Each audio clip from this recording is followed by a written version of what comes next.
All right, get ready to dive deep because we are looking at some really fascinating changes happening with UPI payments in India. Yeah. There's like almost magical, super smooth mobile transactions. Yeah. Well, things are about to get even more interesting, especially with this thing called UPI Lite. We found a great video breakdown from the Biz Tak news channel on YouTube. Oh, okay. So get ready to unpack some insights that might just completely change how you think about digital payments. What I find really interesting about this is how India is kind of like slingshotting ahead of so many other countries when it comes to this whole mobile payments thing. Yeah. In a lot of places we're still stuck with like cards and chips. Right. But India is building this crazy good system that is literally changing how everyday transactions work. It's pretty mind-blowing. Right. But for those who might not be totally up to speed, Yeah. let's break it down real quick. Yeah. What is UPI Lite and why should we be so excited about it? Think of it like a tiny little digital wallet made specifically for those smaller everyday purchases. Gotcha. Like getting a chai, picking up groceries, those quick transactions where you have to pull out your phone Right. and enter your PIN, and it feels like too much. Yeah. UPI Lite totally streamlines that whole thing. Okay, so no more pit in for the little purchases. Exactly. That's a win for me already. Right. But I know Biz Tak also mentioned a couple recent changes to UPI Lite Yeah. that make it even better. They did. So let's get into those. Okay. The first big one, what is it? The transaction limit. Okay. It's changed. Okay. So it used to be capped at 200 rupees per transaction. Right. But the Reserve Bank of India just doubled that to 400 rupees. Wow, that's a pretty big jump. It is. It almost feels like the RBI is really trying to push people away from cash They are. and more towards these digital options, Right. even for those tiny little purchases. That's exactly what's happening. It's strategic Yeah. to move India towards being a cashless society, Okay. which, as you can imagine, has tons of implications economically. Oh, absolutely. Yeah. But before we open that whole can of worms, Yeah. tell me about this other big update. Sure. The auto top-up feature, right? You got it. Okay, tell me more. No more manually topping up your UPI Lite wallet. Okay. You can now set a minimum balance, Uh-huh. and if your funds drop below that, bam, it automatically refills from your bank account. So it's like auto pay for like your bills, Exactly. but for your digital wallet. Right. Pretty slick. It is. Is this kind of automation? Is it becoming like a trend in the fintech world? It definitely is gaining some traction. Yeah. And it's really interesting. This isn't just some random idea. Okay. The National Payments Corporation of India, or NPCI, Right. put out an official notification about this auto top-up feature Oh, wow. back on August 27th. So this is the real deal. It is. But break it down for me. Like, what are the details? Yeah. How much control do users actually have over this auto top-up? The NPCI has given users a decent amount of control, actually, Okay. which I think is good. Yeah. You can set your own minimum balance. Okay. You can decide how much gets topped up. Gotcha. The max limit for your wallet is 2,000 rupees, though. Okay, so no more stressing about accidentally, spending too much with auto top-up. Exactly. I like that. And there are some safeguards in place, too. Oh, good. So you're limited to 5 top-ups per day, Okay. which helps prevent any, crazy spending if your phone gets lost or stolen. Right. That makes me feel better. Yeah, But here's a question. sure. What if my bank account doesn't have enough money when that auto top-up kicks in? Does it just, fail? That's a good question. Yeah. Honestly, the Biz Tak video didn't go into that scenario. Oh, really? But knowing how these systems usually work, Right. I would assume there would be some kind of alert system. Yeah. Maybe a notification to the user, or maybe even a temporary hold on the top-up Right. to prevent any overdraft fees. That makes sense. Yeah. Okay, so we've got this super convenient UPI Lite system. Right. It's designed for quick, small payments. Yeah. We've got a higher transaction limit now, Yep. which makes it even more useful. Mm-hmm. And then we've got this sleek auto top-up feature Yeah. that really takes all the thinking Yeah. out of managing our digital wallets. Right. But why are all these changes actually a big deal? That's where things get really interesting. These changes, although they seem small, Yeah. are actually strong indicators of India's big goal of moving to a cashless society. Ah, the cashless dream. Right. But is that really a good thing? I mean, I like the convenience of digital payments, Uh-huh. but a world without cash Yeah, seems like a huge shift for society it is. with a lot of potential consequences. It's true. It's not a simple yes or no question. Yeah. There are definitely pros and cons. Right. On one hand, a cashless society can bring more transparency Okay. and more efficiency in financial transactions. Yeah. It could maybe even reduce corruption Okay. and make it easier for businesses to track their income Uh-huh. and manage their finances. I see the benefits for sure. Yeah. Like less cash floating around means less chance for shady stuff happening. Right. And under-the-table deals. Exactly. But what about, like, the downsides? Mm. What about people who maybe don't have smartphones or bank accounts? Yeah. Or those who just feel more comfortable using cash? You've hit a super important point. Okay. Financial inclusion is a major consideration. Yeah. While UPI has done a great job of bringing millions of Indians into the formal financial system, Uh-huh. there are still groups that are left out. So as we move more and more toward this cashless world, Right. we really have to keep in mind the folks who might get left behind. Yeah. It's not just about adopting new technology. Right. It's about making sure that tech works for everyone, Exactly. not just a select few. It's about closing that digital divide. Right. And making sure that a cashless society benefits everyone equally. All right, so we can agree that going cashless is complicated. Yes. With a lot of moving pieces. Mm. But let's zoom back in on UPI Lite. Okay. You mentioned earlier that it could be a game changer for small businesses and street vendors. I did. How so? Imagine a world where street vendors don't have to handle tons of cash. Okay. Not only does it reduce the risk of theft, Right. it streamlines their operations. Gotcha. They can track their income better, they can manage inventory better, Yeah. and they can even potentially access things like microloans more easily. So UPI Lite could really empower those small businesses Exactly. and give them a more solid financial foundation. That's the idea. That's pretty amazing. And for consumers, Yeah. imagine the convenience of paying for street food Right. or like local crafts Yeah. without digging around for change. It's win-win for everyone. It really is. But wouldn't Yeah. this kind of system require a big change in mindset, It probably would. especially for like older generations Yeah. who are so used to using cash? There will definitely be a learning curve. Right. But we're already seeing a generational shift Yeah. when it comes to payments. Uh, Younger generations are way more comfortable with mobile payments. yeah, they grew up with it. Exactly. You're right. Yeah. Even my parents, who were super hesitant about online banking, now they use UPI for pretty much everything. That's great. It's amazing how fast this stuff just becomes normal. It is, and that adoption rate's only going to keep going up Right. as these systems get easier to use Right. and more convenient. Okay, so we covered the basics of UPI Lite. Yeah. The recent changes. Right. How it fits into this big picture of a cashless society. Uh, We've also talked about the benefits for everyone involved. we have. But what about the elephant in the room? Security. Yeah, security. Right. Always a hot topic when you're talking about digital payments. It is. And for good reason. You know, as we trust more of our money to these systems, Right. we need to be sure they're safe, Absolutely. secure. So what are the safeguards in place Hmm. to protect UPI Lite users from things like fraud and data breaches? Yeah. And what can we as users do Yeah. to keep our accounts safe? That's a great question, and honestly one that deserves its own deep dive. All right, folks, you heard it here first. Yeah. Stay tuned as we take a closer look at the security behind UPI Lite Right. and explore how to navigate this world of digital payments safely and confidently. Right. Okay. Yeah. So you're absolutely right to be thinking about security. As UPI Lite and these other digital payment systems get more and more popular, Yeah. they're going to be bigger targets Of course. for hackers and scammers. It's like that old saying, Yeah. where there's money, there are people trying to figure out how to get it. Exactly. So what's being done to protect our money in this new world of digital wallets? Well, UPI Lite actually has some security features built in. Okay. Remember that 2,000 rupee limit? Yeah. That actually acts as a first line of defense. How so? Even if someone got into your UPI Lite wallet, Right. there's only so much they could take. Okay.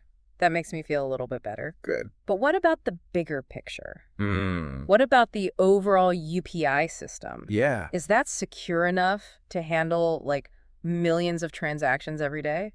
That's where things get a little more technical. Okay. The NPCI, Right. they're the ones behind UPI. Yeah. They have a whole multi-layered security approach. Okay. They use things like encryption, Right. two-factor authentication, Uh-huh. and they even have real-time fraud detection Wow. to monitor all the transactions and flag anything suspicious. So they've basically built like a digital fortress around our money. Kind of. But is it really enough to stop those cyber criminals? Well, no security system is ever perfect. Right. Hackers are always trying to find new ways in. Yeah, of course. But the good news is the NPCI is always updating its security. Okay, good. And working with banks and other financial institutions Right. to stay ahead of the game. So it's like a constant back and forth. It is. Good guys versus bad guys. It is. Always trying to outsmart each other in Exactly. the digital world. But here's the important thing. We as users, we have a role to play too. Okay, what do you mean? We can't just rely on the system to protect us. Right. We need to be smart about protecting our own information. Okay, so what can we do? Right. Like any practical tips for the average UPI user out there? Absolutely. First and foremost. Yeah. Strong passwords. Okay. That's like the most basic thing. Right. And don't use the same password for everything. Oh, yeah. I'm guilty of that. Yeah, a lot of people are. Yeah. Make each password unique and complicated. Gotcha. And you can even use a password manager to help you keep track of them. That's smart. Okay, what else? Two-factor authentication, Yeah. super important. Okay. Turn it on whenever you can. For your UPI app, other financial accounts, Yeah. it just adds that extra layer of security. So even if someone gets my password, they still can't get in Right. without that code. Exactly. I like that. Good. Anything else? Yeah. Be really careful about phishing scams. Oh, yeah? Those are getting more and more common. Okay.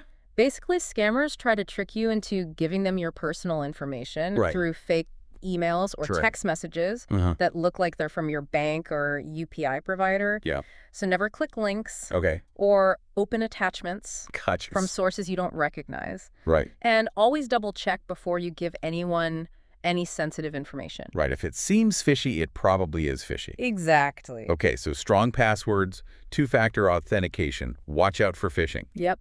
Got it. But what about this auto top-up thing? Yeah. Doesn't that seem risky? In what way? It's automatically connecting our UPI Lite wallet to our bank account. It's a valid concern. Right. But remember, you have to turn auto top-up on yourself. Right. It's not automatic. Gotcha. And you control the minimum balance and the top-up amount. So it's like a safety net, Yeah, but one that I control. exactly. That makes me feel better. Good. Okay, but speaking of control, Yeah. let's talk about data privacy. Okay. All these digital transactions Uh-huh. create a ton of data That's right. about our spending habits, where we shop, what we buy, It's true. who has access to all that, Right. and how are they using it. That's a big question. Yeah, And one that's becoming more and more important. right. As our lives get more and more digital. It's true. Sometimes I feel like my phone knows me better than I know myself. Seriously. It's a little creepy. Yeah, it is, but it's also kind of cool. It is. But are we just giving all this personal information away to these big companies with no say in the matter? Well, it's not quite that bad. Okay. There are regulations in place. Like what? Things like India's data protection laws. Mhm. Those are designed to protect user privacy Right. and give people more control over their data. Okay, good. But it's a constantly changing landscape. So we have to stay informed It do. and make sure we understand those terms and conditions. Right. No more just clicking agree without reading the fine print. Exactly. And just be aware that your data could be used for advertising. Oh, really? Yeah. Or even sold to other companies. Mm. It's not always bad, Right. but it's important to know what's happening Yeah. and make informed choices about who you trust. You know, talking about all this data privacy stuff Yeah. reminds me of this article I read Uh-huh. about using AI for fraud detection. Right. Apparently, these algorithms can analyze huge amounts of transaction data You can. and figure out patterns that might mean there's fraud going on. It's pretty amazing. It's like having a superpowered detective always watching your accounts. Exactly. AI is becoming really important in stopping financial fraud. It can help spot suspicious transactions right away, flag accounts that might be compromised, Huh. even predict future fraud Wow. based on past data. That's impressive. It is. But doesn't that also give these AI systems a lot of power? It does. What's to stop them from being used for bad stuff? Right. Like surveillance Yeah. or Yeah. manipulation. It's a valid concern, Right. and it shows why ethics in AI development are so important. Okay. We need to make sure this technology is used responsibly Right. and for good. Not for bad. Exactly. It's a delicate balance. It is. We want the convenience, Yeah. but we also need to be careful Right. about the risks. And make sure we're using it ethically. Well said. Thanks. We've covered a lot in this deep dive into security and privacy. We have. With UPI Lite and digital payments in general, we talked about how to protect our accounts, Yeah. what we can do to keep our information safe, and the ethics of using AI. Right. But before we move on, Yeah. what do you think is the biggest takeaway? I think the biggest thing is this idea of shared responsibility. What do you mean? It's not just up to the NPCI or the banks or even the AI Okay, to keep our money safe. right. We have to do our part, too. We have to be informed and proactive. Exactly. It's a partnership. It The is. systems have to be good, but we also have to be smart users. Exactly. And as these systems get even more complex, Yeah.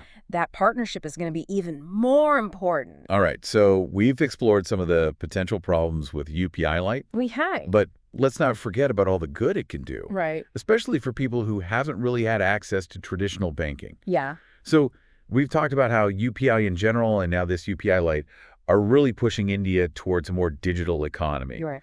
But what does it actually mean for the people who haven't really been a part of the whole formal banking system? I think this is where it gets really interesting. You know, for a long time, just having basic financial services like bank accounts, loans, even just simple transactions, Right. it was a huge barrier for so many people in India. Right. Like, think about rural communities, Yeah. small businesses, people without regular IDs. Right. So how does UPI Lite change things for those folks? Not like everyone suddenly has a smartphone and a bank account. No, but UPI Lite is like a starting point. Okay. By making transactions easier and not needing as much complicated banking stuff, Yeah. it creates opportunities for those who were kind of left out before. Okay, so it's not just about convenience for those who are already connected. Right. It's about making the whole system more inclusive Exactly. so that everyone has a chance to be a part of it. Imagine a street vendor who can now accept digital payments. Okay. Even without a traditional bank account, Right. they can build credit, get microloans, Wow. even grow their business in ways they couldn't before. So UPI Lite is kind of leveling the playing field, I like that. giving everyone a shot at the digital economy. Yeah, and this has a ripple effect. When more people can use financial services, it can boost the whole economy, reduce poverty. Wow. And it empowers people to be in charge of their own finances. That's huge. It is. But let's be real for a second. Yeah. Not everyone is going to love this right away. True. There are going to be people who prefer the old ways of doing things. Of course, change takes time. Right. And some people are always hesitant about new technology. Yeah, that makes sense. That's why digital literacy and education are so important. So it's not enough to just build the technology. Right. We have to teach people how to use it Exactly. safely and properly. And that takes a group effort. Governments, financial institutions, even community groups. Okay. Everyone needs to chip in and make sure people have the resources to handle this digital shift. Okay, so we've seen how UPI Lite can help with financial inclusion, Yeah, empower small businesses, right. and even change how we think about money. Hmm. But what about the future? What's next for UPI and all these digital payment systems in India? Well, if the last few years are anything to go by, Yeah. I think we can expect a lot more innovation and change in the Indian fintech world. I wouldn't be surprised to see things like biometric authentication, Okay. blockchain technology, Yeah. maybe even digital currencies becoming part of UPI. Wow, that's a lot to take in. It It is. sounds like the future of finance is going to be pretty crazy, It definitely is. but also exciting. Oh, yeah, for sure. We're at the beginning of a huge change in how we deal with money, We are. and India is leading the way. Absolutely. Well, that's about it for our deep dive into UPI Lite and the future of digital payments in India. I think we covered a lot. We saw how these seemingly small changes can have a big impact, Right. not just on how we pay for things, but on the whole economic and social landscape of a country. We looked at the good and the bad, Yeah. the security concerns, and the amazing opportunities. It's been a fascinating conversation, and we hope you learned something new today. Me too. And as always, we want to leave you with something to think about. Okay. As UPI Lite and these digital payment systems become a bigger part of our lives, Yeah. how do you think they'll change your own financial habits? Will you go all in on a cashless world? Right.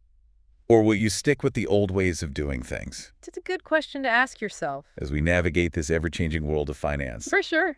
Thanks for joining us on this deep dive. It was fun. We'll see you next time. See you up.